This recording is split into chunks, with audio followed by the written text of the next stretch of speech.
Now, what if you wanted to have a list of items? Probably you want to have a list of beverages, or you want to have a list of anything. Now, this is very common when we create documents, and it's very common on web pages. So if you were to make a list of items, how do you do it? Since HTML does not really understand formatting, and you may not really want to apply pre-formatted text for this purpose. So what do you do? How do you do it? Now, here's how to do lists. I'm going to cover 3 ways by which you can do lists, and let's just dive into it. So I'm just going to save this file as lists. Okay, so I'm just going to do lists and just use all small case.html, and then if you want to see everything you have, you just do that and you see everything you have done.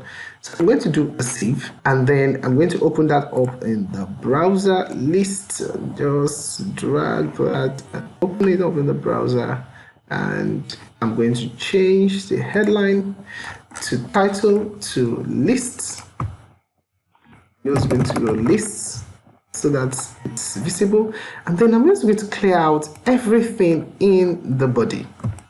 Okay, so how do we do lists? If I do a save of this, I should have a blank page and I have lists. So how do I do this? And there are 3 ways by which you can do lists. The first is what we call an ordered list. The second is what we have and we call an unordered list, and then the third kind of list is what we call a description list. So let's get right into it. So we're going to do, let me do H1 and do the first one, which is called the ordered list, and I just close out my H1. By now you should have started getting familiar with this. Now, in order to start an ordered list, the first thing you want to do is you want to let HTML know that you are doing an ordered list, and you want to do that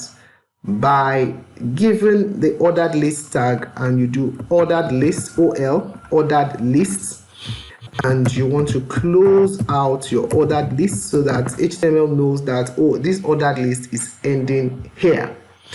And inside your ordered list, you want to now have your list items. So what are those things that you want to have inside your ordered list? So let's say I want to have an ordered list of cars. I can now do okay, ordered list. I started an opening tag. I have an ending tag for my ordered list. Now, the next thing I want to do is I want to have the first list item, and I can do a Toyota. So a car can be a Toyota, and then I end my list item. If I save and I refresh, you can now see ordered list of cars, and you can see the first item is now marked as number 1, which is a Toyota. And then I can have the second list item. I have LI, which is a list item, and I can have an Audi. And I close that out. If I do a save and I refresh, I have an Audi, and I can do another list item, and I can have a Benz. And I do that, and I save, and I have a Benz.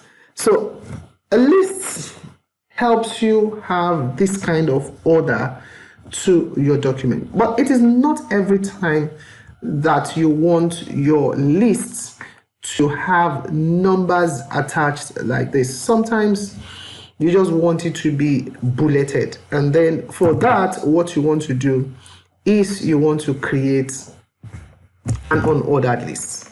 So I'm going to do H2, and we are going to have unordered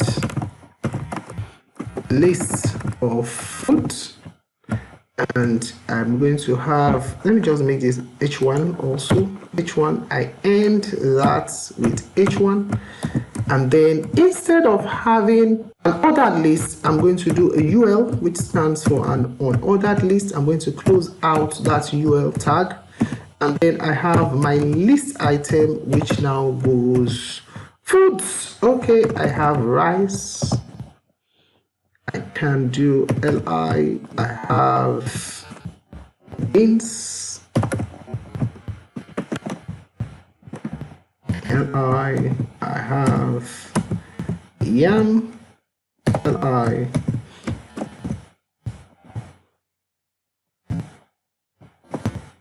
And when I do a save of this and I refresh, now you have an unordered list. So the first one, which is an unordered list, actually adds numbers to your list item. The second one, which is an unordered list, adds bullets to your list item. And then the third kind of list you can use is what we call a description list. So let's look at that. I have h1, and then I have a description list of computers, and then I have h1 closing out. And just like in the case of the others, I can have a description list, which is a DL. I close out my description list, which is a DL. And then inside my description list, I now have the tag that defines the list I want to have. And then I have the description of that tag. So I have a description tag, and then I have a description. That's the tag that describes what I want to do. So in order to do that, I'm going to do a DT, which is description, and I have del. I close out the DT, and then right under it, I can now have a DD, which is what I use in describing del, and I can do something like Dell computers, make Dell computers, and I can close out my DD by doing that. And then I can have another one, which I can have as Toshiba. I say DT, Toshiba, and I have my DT. Then I do my DD, and then I do Toshiba makes Toshiba computers, and then I close out that. And if I do a save, and I refresh, you can now see. So for each of the description lists, what you see is you have the term that the list item that you want to work with is shown with its DT, and then you have the description of that term now comes right under. And then if you add more, for instance, if you add Apple and you do DT and you say a Mac, for instance, and you say DT and you do a DD like that, then you can have something like Mac is made by Apple, and you have your DD. If I do a file and I save, I refresh, you have that. So these are lists. You can make lists, and you have three ways to do that. You can have your ordered list where you have numbers. You can have your unordered list where you have your bulleted points. You can have your just a description list where you have each of your list items being described with more information about that list item or term by using the description list. In the next video, we'll take it up from there and we'll continue in this series. I'll see you in the next video. Bye bye.